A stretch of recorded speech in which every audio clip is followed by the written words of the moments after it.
ناظرین السلام علیکم، آپ دیکھ رہے ہیں نارتھ میڈیا، میں ہوں علی یونس علی۔ ناظرین آج فیس ٹو فیس کے پروگرام میں ہم بات کریں گے ہیومن رائٹس کے اوپر۔ گلگت بلتستان میں چونکہ جو ہماری سیاسی جماعتیں ہیں ان کے ہیومن رائٹس ونگ بھی ہیں، گو کہ بہت سے لوگ، بہت سے احباب، بہت سے ہمارے یہاں رہنے والے لوگ شاید اس سے بے خبر ہوں، لیکن گلگت بلتستان میں پاکستان پیپلز پارٹی کی ہیومن رائٹس ایک ونگ بھی ہے۔ آج میرے پاس دو اہم مہمان ہیں ہیومن رائٹس ونگ کے۔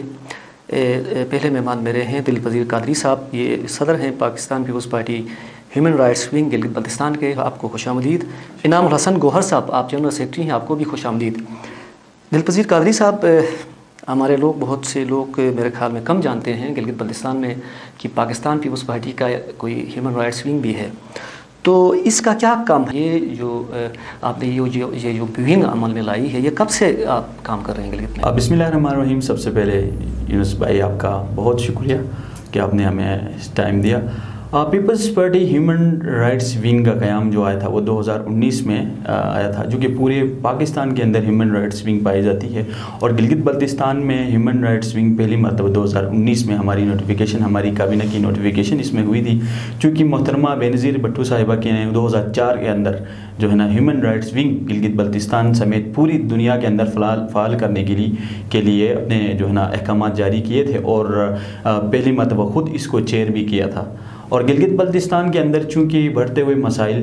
اور ہیومن رائٹس کے اوپر جو ہیں مختلف تنظیمیں آلریڈی کام کر رہی تھی، اس میں پھر ہماری جو پولیٹیکل سوسائٹی ہے یا پولیٹیکل ہماری پارٹیز ہیں اس میں تھوڑے سے کمزور نظر آئے، تو پیپلز پارٹی نے یہ فیصلہ کیا کیوں نہ human rights wing Gilgit Baltistan میں اس کا قیام بھی عمل میں لایا جائے، چونکہ پیپلز پارٹی میں رہتے ہوئے ہم اپنی بنیادی حقوق ہے اس کے لیے ہم آواز اٹھا سکیں۔ اس پر پھر پیپلز پارٹی نے صوبائی صدر صاحب نے جو ہے نا اس پر فیصلہ کیا کہ ایک human rights wing Gilgit Baltistan میں ہونی چاہیے، جس کے بعد ہم پراپرلی ہم گلگت بلتستان کے اندر ہیومن رائٹس چیپٹر کو ہم ہائی لائٹ کر سکیں، اور الحمدللہ یہ 2019 سے اب تک ہم نے جو نمایاں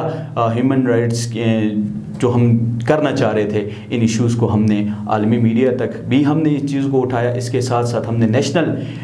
لیول تک ہم اپنے ان ایشوز کو لے کر گئے ہیں۔ ٹھیک ہے دلیپ وزیر قادری صاحب، اس کے اوپر بات کرتے ہیں۔ انعام الحسن گوہر صاحب، چونکہ آپ جنرل سیکرٹری ہیں،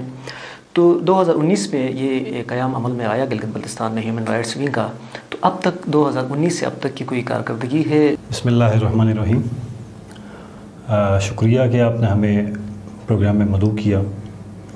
تو 2019 سے لے کے اب تک Pakistan Peoples Party human rights wing وجود میں آئی، چونکہ ہم پہلی ہی کابینہ ہماری بنی ہے،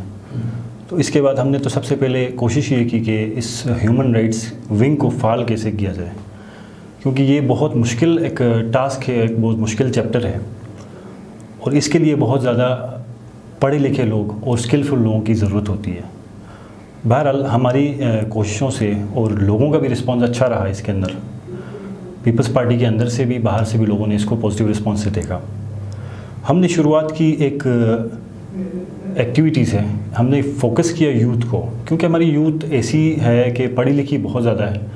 مگر ان کے پاس وسائل نہیں ہیں، ان کو پلیٹ فارم نہیں دیا جاتا، تو ہم نے بڑی سوچ بچار کے بعد ایک پلیٹ فارم دینا چاہا یوتھ کو کہ وہاں پہ آ کے وہ اپنے خیالات کا اظہار کر سکیں۔ تو ہم نے بلائی پہلی ایک یوتھ لیڈرز کانفرنس۔ یہ کہاں پر بلائی تھی؟ لیڈرز کانفرنس ہم نے گلگت میں بلائی تھی۔ اس میں ہم نے ایشو کو یہ رکھا کیونکہ ہم نے SDGs کو بھی دیکھنا ہوتا ہے، سسٹینیبل ڈیولپمنٹ گولز کو بھی، تو اس کو دیکھتے ہوئے، اس کو مد نظر رکھتے ہوئے ہم نے پولیٹیکل سسٹینیبلٹی اینڈ پیس کے اوپر، کیونکہ 2019 سے پہلے بھی اور بعد میں بھی ہمارے پاس دیکھا جائے تو ہماری اسکرین میں بہت ساری ایسی چیزیں موجود ہیں جو پیس کے حوالے سے، پیس کو ڈسٹرب کرنے کی کوششیں جو ہوتی ہیں یوتھ کی طرف سے زیادہ ہوتی ہیں، کیونکہ سوشل میڈیا کے اوپر اور دیگر ان کے اندر اشتعال انگیزی دیکھی جاتی ہے۔ تو ہم نے یہ پولیٹیکل سسٹینیبلٹی اس لیے رکھا اس کا ٹائٹل، کیونکہ ہماری یوتھ جو ہے ایک یونیورسٹی سے پڑھ تو لیتی ہے مگر یہ ہے کہ پولیٹیکلی ان کو اویئرنیس نہیں ملتی، سیاست کے اندر ان کو جگہ نہیں دی جاتی۔ اسی وجہ سے ہم نے پولیٹیکل سسٹینیبلٹی کے اوپر ہم نے پہلی یوتھ کانفرنس بلائی۔ اس کے بعد پہلی دفعہ گلگت بلتستان کی تاریخ میں Pakistan Peoples Party human rights wing نے انٹرنیشنل ہیومن رائٹس ڈے منایا۔ اچھا غور صاحب، ایک سوال یہاں پیدا ہوتا ہے، چونکہ آپ پولیٹیکل سسٹینیبلٹی کی آپ بات کرتے ہیں، وہ بھی ینگسٹر کے پاس آپ جاتے ہیں، آپ یونیورسٹی میں جاتے ہیں جہاں ایک اس نہج میں وہ میچور ہوتا ہے وہ شخص جو ہے، وہ طالب علم جو جسے کہتے ہیں، تو وہاں سے کیا آپ کس حد تک آپ سمجھتے ہیں کہ ہمارا جو عام آدمی ہے، ہمارا جو اسٹوڈنٹ ہے، وہ آپ کی پولیٹیکل اس سسٹم سے مطمئن نظر آیا آپ کو؟ پولیٹیکل سسٹم سے مطمئن نہیں ہے، کیونکہ جہاں تک ہم نے دیکھا ہے ہمارے پولیٹیکل سسٹم سے مطمئن نہیں ہے۔ اس کی ایک وجہ جو ہے جو ہماری سمجھ میں آتی ہے، ٹھیک ہے، تو وجہ یہ ہو سکتی ہے، یہ ہے کہ ان کو پولیٹیکلی جو ہے نظریے سے آئیڈیالوجی کی طرف ان کو لے جایا نہیں گیا، یا جو ہماری یوتھ ہے وہ آئیڈیالوجی کو فالو کم تر کرتی ہے، کیونکہ ایک ہماری پٹی ہے چھوٹی سی جی بی کی، اس کے اندر چھوٹے چھوٹے محلے ہیں، چھوٹے چھوٹے ایریاز ہیں، تو یہاں پہ ہر ایک بندے کا ایک اگر الیکشن کینڈیڈیٹ ہوتا ہے، الیکشن کنٹیسٹ کر رہا ہوتا ہے، تو اس کے اپنے جو ہوتے ہیں وہ نظریے سے زیادہ اس کے اپنے تعلقات کے ووٹرز، شخصیات کی بنیاد پہ زیادہ، پارٹی بنیاد تو لیبل لگا ہوا ہے، پارٹی کا لیبل ہوتا ہے، مگر یہ ہے کہ شخصی بنیاد پہ زیادہ جو چیز ہمیں دیکھنے میں ہماری آبزرویشن میں آئی ہے وہ اس طرح کی ہے۔ اور جو ہے پولیٹیکل سسٹینیبلٹی کی جب ہم بات کر رہے ہیں اسٹوڈنٹس کے اندر، جو ہمارے ینگسٹرز ہیں ان کے اندر، تو ان کو یہ نظریہ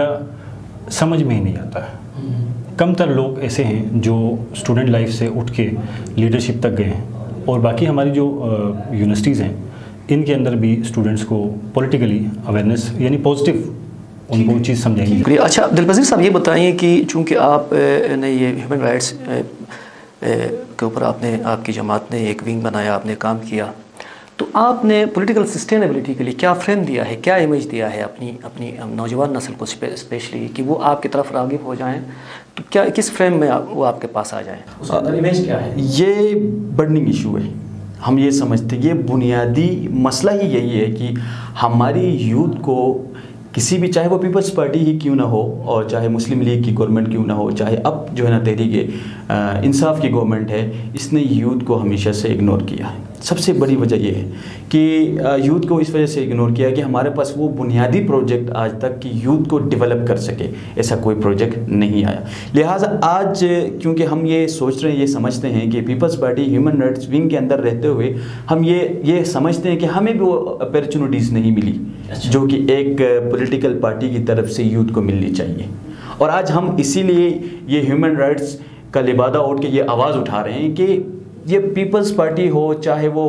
مسلم لیگ نون ہو، چاہے ایکس وائی زیڈ جو بھی سیاسی پارٹی ہو، مذہبی جماعتی ہو، وہاں پر یوتھ کو 90% نمائندگی دی جانی چاہیے۔ ہمارا فریم ورک ہی یہی ہے کہ جہاں بھی آپ الیکشن کانٹیسٹ کر رہے ہیں، اسمبلی ہو، چاہے وہ سینٹ ہو، چاہے وہ قومی اسمبلی ہو، چاہے وہ سوشل ایکٹیوسٹ ہو، چاہے وہ ڈیولپمنٹ کے کام ہو، آپ نے پالیسی میکنگ کے اندر یوتھ کو کہاں شامل کیا؟ آج ہماری یونیورسٹیز کے اندر آپ دیکھیں، پڑھے لکھے نوجوان ہیں، مختلف ویژن لے کر یونیورسٹی سے باہر آتے ہیں، تو ہماری کون سی گورنمنٹ نے یا کون سی پولیٹیکل پارٹی نے ان کو جو ہے نا اپنے ساتھ شامل کیا، اپنے ویژن کے اندر شامل کیا، اپنی پالیسیز میکنگ کے اندر شامل کیا ہے؟ نہیں کیا۔ تو آپ کی جماعت کر، ہماری جماعت نے ایک چھوٹی سی کوشش کی تھی، انشاءاللہ پہلے تو میں نہیں سمجھتا ہوں کہ پہلے یہ چیز گلگت بلتستان کی ہم بات کریں گے۔ اچھا، آپ کی جماعت کے اندر تھرو آؤٹ یہ ونگ جو ہے وفاقی لحاظ سے، جی یہ بالکل گلگت بلتستان میں ہے، اور آزاد کشمیر کے اندر یہ فعال ہے، کیونکہ وائلیشن کا سب سے بڑا ایشو آزاد کشمیر کے اندر بھی ہے، تو آزاد کشمیر کے اندر بھی یہ فعال ہے، باقی سندھ کے اندر بھی موجود ہے، کام ہو رہا ہے۔ آپ ویسے کیا سمجھتے ہیں دلپذیر صاحب کی وائلیشن کہاں زیادہ ہے؟ میرے خیال میں سب سے بڑی وائلیشن دیکھیں، ترقی ہو رہی ہے، حفیظ الرحمان صاحب کے دور میں ترقی ہوئی، بلڈنگز بنے، روڈ بنے، جیسے روڈ کلورٹ کی بات کر رہا ہوں، بلڈنگز بنے، روڈ کی بات، انفراسٹرکچر کی، ہاسپٹلس بنے، پھر بھی وہ ہارتے ہیں۔ اس کی مین وجہ ہے کہ یوتھ جو ہے وہ کچھ اور چاہتی ہے، ٹھیک ہے، یوتھ یہاں جو فرسٹریشن، آج میں میری ایج یوتھ کے اس میں ہے، ٹھیک ہے، میں یونیورسٹی سے فارغ ہوں، میں ہیومن رائٹس کے اوپر بات کرتا ہوں۔ آج اگر مجھے سڑک بھی دی جائے، مجھے روڈ بھی دی جائے، مجھے کلورٹ بھی، میری گلی بھی پکی کرے، تو میں سیٹسفائی نہیں ہوں۔ پیسفل وے میں بات کریں، پیسفل وے میں بات کریں تو ویسے ہم اس کو ذرا ہائی لائٹ کر کے بات کریں تو کون سی چیز؟ سب سے بڑی بات یہ ہے کہ ہمیں بنیادی حقوق سے محروم کیا جائے، سیاسی حقوق ہو، بنیادی تمام جو ایک، اب آپ پنجاب کو دیکھیں اور گلگت بلتستان کو موازنہ کریں، آپ ہم اس نہج تک نہیں جا سکتے۔ ہاں بالکل کر سکتے ہیں، کشمیر میں بھی آسمان زمین کا فرق ہے، اور گلگت بلتستان کا چیپٹر ہی کچھ اس قسم کا ہے کہ جب تک ہمیں بنیادی آئینی حقوق کے ساتھ ساتھ ہمیں جو ایک ہم سمجھتے ہیں کہ جو عالمی اداروں نے بھی یہ ہمیں حق دیا ہے کہ آپ کو تمام حقوق حاصل ہیں جو کسی دوسرے صوبے کو یہ حقوق حاصل ہیں، آج تک وہ ہمیں حقوق نہیں ملے، وہ فرسٹریشن کے شکار ہے یوتھ. ٹھیک ہے، سب سے بڑی بنیاد یہ ہے. آپ موٹیویٹ جو یوتھ کو ایجوکیٹ کر رہے ہیں اپنے پلیٹ فارم سے، تو اس میں کیا امیج دکھا ہے، کس طرف جائیں کہ ہمیں کیا ملنا چاہیے، اس میں آپ لوگوں کا؟ ہماری سب سے بڑی کاوش یہی ہے کہ ہم محب پاکستانی بنیں، سب سے بے وطن بن کے ہم اپنی آئینی حقوق ہو یا کس نہج کا لے لیں کہ ہم 5ویں صوبے؟ بالکل ہم یہی اس کے لیے ہم human rights wing Peoples Party جو ہے اس وقت ایک کانفرنس کرنے جا رہی ہے، جس سے تمام اسٹیک ہولڈر سے ہماری جو ہے نا بات چیت ہماری ہو رہی ہے اس وقت. تو ان سب کو ہم لوگ 1 پوائنٹ ایجنڈے کے اوپر لا رہے ہیں. انشاءاللہ اس پر ہمیں کامیابی حاصل ہوگی. تو یہاں پر ہمیں بنیادی جو ایشو ہے وہ ہمارا ہے ایکٹ. ٹھیک ہے، ہمیں ایک آرڈر سے ہمیں ایکٹ چاہیے تاکہ ہمیں حقوق کی جو ٹرانسفری ہو وہ وفاق سے ہمیں حقوق کی ٹرانسفری گلگت بلتستان کی طرف آ جائے. ہمیں وفاق کے اندر سینٹ میں ہماری نمائندگی ہو جائے، قومی اسمبلی کے اندر نمائندگی ہو جائے، لیکن مسئلہ کشمیر کو نقصان کیے بغیر. ہم یہ کبھی نہیں چاہتے ہیں کہ پیپلز پارٹی جو ہے وہ آئینی صوبے کی بات کرے اور مسئلہ کشمیر کو جو ہے نا ایشو ہو، یہ کبھی نہیں جاتی. ہاں، ہمارے پاس وہ راستے موجود ہیں جہاں ہم بیٹھ کے آئینی صوبے کی بھی ہم بات کر سکتے ہیں یا ہم عبوری صوبے کی ہم بات کر سکتے ہیں، لیکن مسئلہ کشمیر کو ساتھ لیے. اچھا انعام الحسن گوہر صاحب، یہ بتائیں کہ چونکہ یہاں پر مختلف سیاسی جماعتیں ہیں، مذہبی جماعتیں ہیں، لوگوں کا اپنا اپنا سٹانس ہے، تو آپ ان کو آگے جو ہے اس طرف راغب کرنے میں آپ کس نہج کا کام کریں گے اور کس نوعیت کا آپ کام کر رہے ہیں؟ ان سے آپ کی ملاقاتیں آپ کر رہے ہیں، آپ کو یہ ملاقات ایسی کہ 1 پوائنٹ ایجنڈے پہ ان کو متفق کر سکیں آپ لوگ؟ ہماری گزشتہ جو ہے پچھلے تقریباً یہ سمجھ لیں کہ 1 مہینے سے ہم ملاقاتوں کے شیڈول میں ہیں. تو ہماری بڑی جماعتوں سے، مسلم لیگ نون سے، جمعیت علماء اسلام سے، اسلامی تحریک سے ہماری ملاقاتیں ہو چکی ہیں. ان کا موقف سامنے آیا ہے؟ ان کا موقف اچھا ہے، پازیٹیو رسپانس ہمیں ملا، کیونکہ ایز اے یوتھ ہم جب بات کرتے ہیں، کیونکہ ایک مشترکہ مفادات یا مشترکہ ایک لائے عمل طے کرنا چاہتے ہیں، تو اس میں تمام پارٹیز کا جو ہے رد عمل اچھا ہے. اور ابھی کیونکہ ہمارے پاس دیگر تنظیمیں، دیگر سیاسی جماعتیں رہتی ہیں، اس کے علاوہ جو یوتھ کی بڑی تنظیمیں گلگت بلتستان کے اندر کام کر رہی ہیں، جو نیشنل سے ہمارے پاس آئی ہوئی ہیں، ہم ان کے لیڈرز سے بھی ملیں گے، ان سے بھی ہماری ملاقاتیں ہونی ہیں. تو انشاءاللہ جو ہے دوسری ہم اس کا ہم ٹائٹل دے رہے ہیں 2nd یوتھ لیڈرز کانفرنس، اور تمام یوتھ کے نمائندے جو نیشنل لیول کے ہیں، جی بی کی جو یوتھ آرگنائزیشنز ہیں. اچھا انعام صاحب، چونکہ میں تقریباً میرا پروگرام بھی تقریباً ختم ہو رہا ہے، تو میں جاننا چاہ رہا ہوں کہ چونکہ آپ ہیومن رائٹس کو لیڈ کرتے ہیں، تو گلگت بلتستان میں وائلیشن سیاست کے علاوہ بھی ہیں، پولیٹیکل وکٹمائزیشن کے علاوہ بھی چیزیں ہیں، تو آپ کی نظر میں ہیں بہت سے علاقوں میں جو ہے جینڈر وائلیشنز ہو رہی ہیں، تو اس حوالے سے آپ نے کوئی کام کی ہے، آپ کی جماعت نے، آپ کی تنظیم نے کس نہج تک، کس حد تک آپ نے کام کیا ہے، اور کیا آپ کا اس حوالے سے اپنا پوائنٹ آف ویو ہے؟ جی بالکل، وائلیشن تو دیکھیں پورے پاکستان کے اندر، پوری دنیا میں ہو رہی ہے. ہیومن رائٹس کی وائلیشن ہر جگہ میں ہے. اسپیشلی ہمارا خطہ ایسا ہے کہ